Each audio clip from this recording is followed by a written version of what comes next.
pessoal, tudo bem?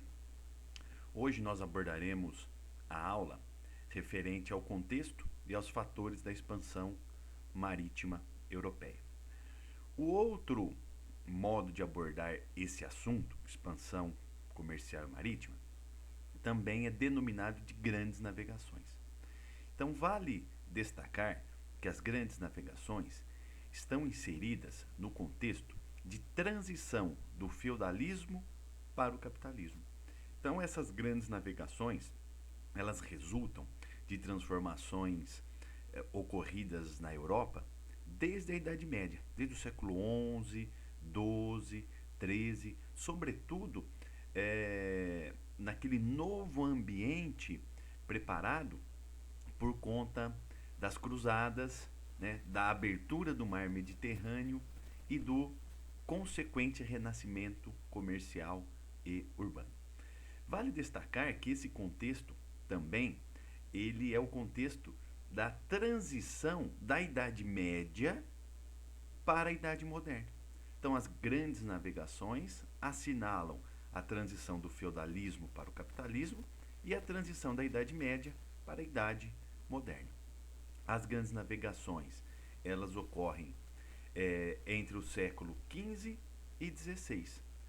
Do ponto de vista dos fatores econômicos, nós podemos dizer que as cruzadas elas possibilitaram uma reorganização das forças produtivas e comerciais na Europa.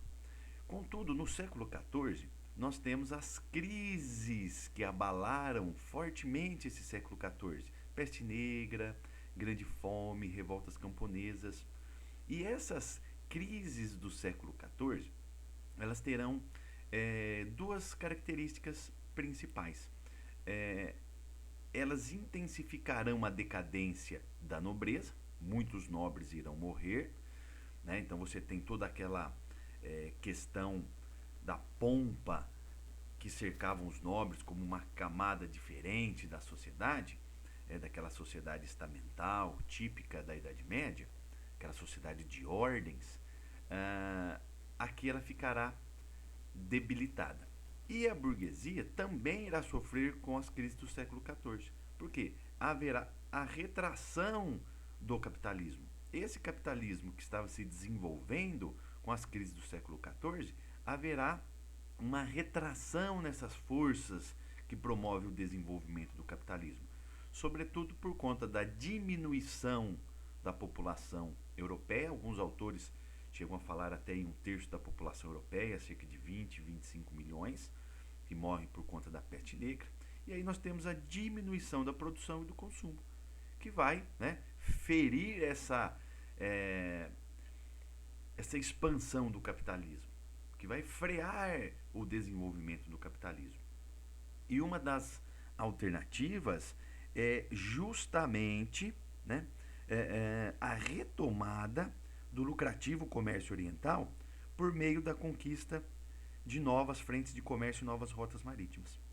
Então, desse ponto de vista, nós temos aqui como uma saída para as crises do século XIV a busca de novos mercados e de novas rotas comerciais, que vão em direção ao Oriente, à Ásia, sobretudo com dois objetivos: de romper com o monopólio das cidades italianas no mar Mediterrâneo, desde as cruzadas, do renascimento comercial e urbano. As cidades italianas, Veneza, Florença, elas vão exercer o domínio, o monopólio sobre essas rotas, esses circuitos mercantis no mar Mediterrâneo. E o ponto interessante é que, ao buscar novas rotas, novos mercados, nós temos, né, o rompimento desse fluxo comercial que antes ligava a Europa e o Oriente via mar Mediterrâneo. É daqui que nós veremos, na próxima aula, a questão, né, a entrada dos portugueses cumprindo um papel fundamental nesse processo, né, buscando uma alternativa, saindo ali pelo Oceano Atlântico, contornando a África e buscando novos caminhos para as Índias, para o Oriente, ali para a região da Ásia. Desse ponto de vista,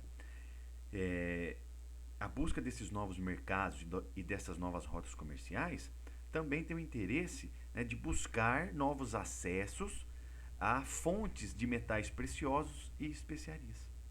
Ok? Então é fundamental nós entendermos essa saída para a crise do século XIV com a busca de novos mercados e novas rotas comerciais, visando o rompimento do monopólio das cidades italianas e também buscando acesso a novas fontes de metais preciosos, né, de ouro e prata, de metais amoedáveis e especiarias para serem comercializados no mercado europeu. De um outro ponto de vista, nós temos alguns fatores políticos que irão pesar também, né, que serão fundamentais como fatores para a expansão marítima. Desse ponto de vista, nós temos a formação das monarquias nacionais. Essa formação das monarquias nacionais nada mais é do que a centralização do poder político na mão dos reis. Essa centralização do poder político na mão dos reis assinalou a formação das monarquias nacionais europeias. Vale destacar que somente um Estado politicamente centralizado poderia planejar e executar a empresa comercial marítima, né? A empresa navegadora, vamos dizer assim, essa empresa expansionista. Por quê? Nós teríamos, do ponto de vista de um Estado politicamente centralizado, um poder econômico e um poder administrativo capaz de administrar esses investimentos, né, de administrar esses objetivos. Então, a formação das monarquias nacionais, ela é ponto fundamental para a expansão comercial e marítima.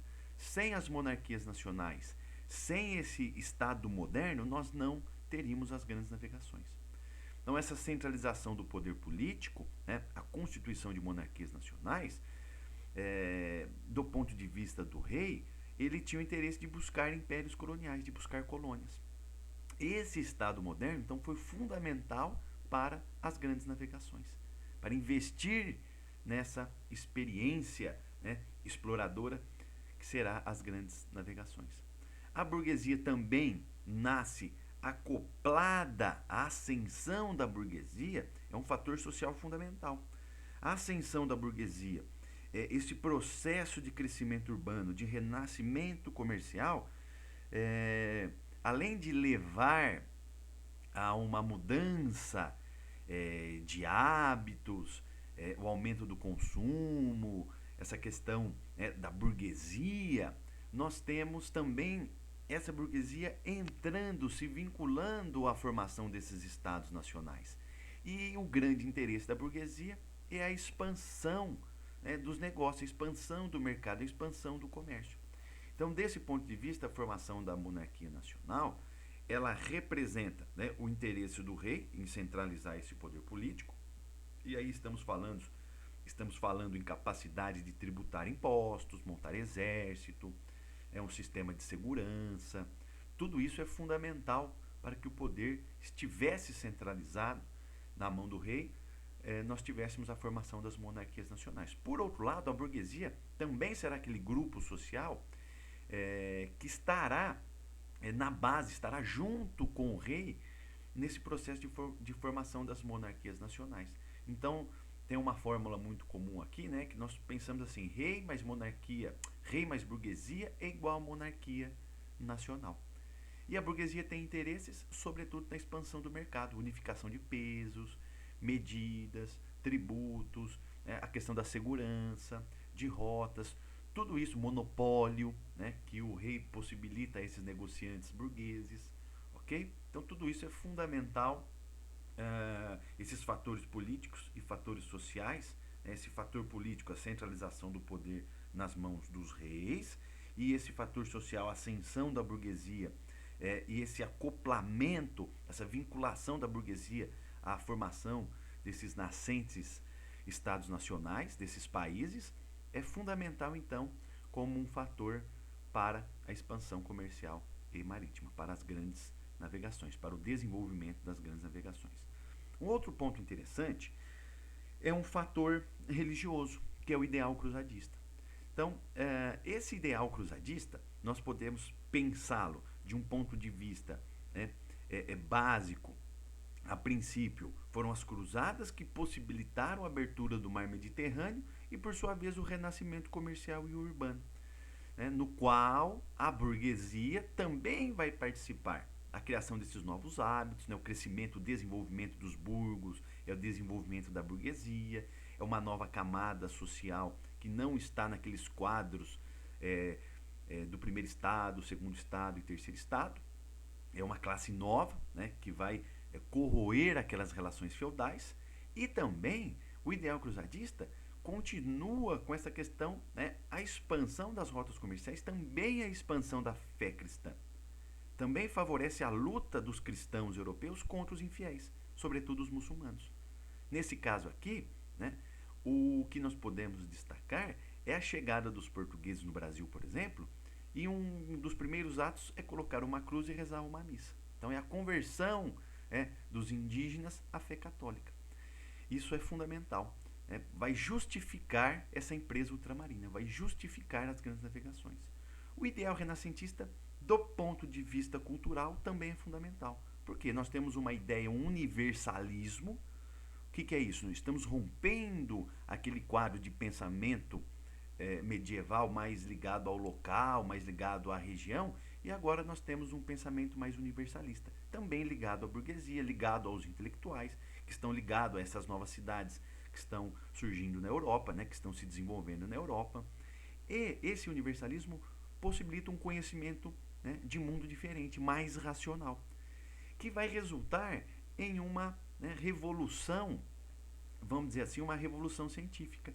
Esses conhecimentos técnicos e científicos, eles são fundamentais para as grandes navegações. Sem bússolas, né? Sem a bússola, sem o astrolábio, sem esses instrumentos, sem a cartografia, sem a astronomia, sem a geografia, você não tem como explorar os oceanos. Você não tem como, né, ter uma base técnica de desenvolvimento dessas grandes navegações. Um ponto fundamental aqui é também a questão da terra plana, né? Eles passam a ver que é possível navegar e não cair num precipício. Então são coisas que nós temos aqui que pensar desse ponto de vista mais cultural, como um fator cultural que promoveu o desenvolvimento das grandes navegações. Por fim, eu coloco um mapinha aqui para nós percebermos o que são essas grandes navegações. Nada mais é do que a abertura de novas rotas comerciais. Antes, esse negócio, esse renascimento comercial urbano está ligado ao Mediterrâneo. Esses negócios são rotas, né, comerciais que ligam a Europa, a Ásia, a região das Índias, por terra, pelo mar Mediterrâneo. E as grandes navegações nada mais é do que o dilatamento dessas rotas. Beleza? Muito obrigado, pessoal. Espero que tenham gostado.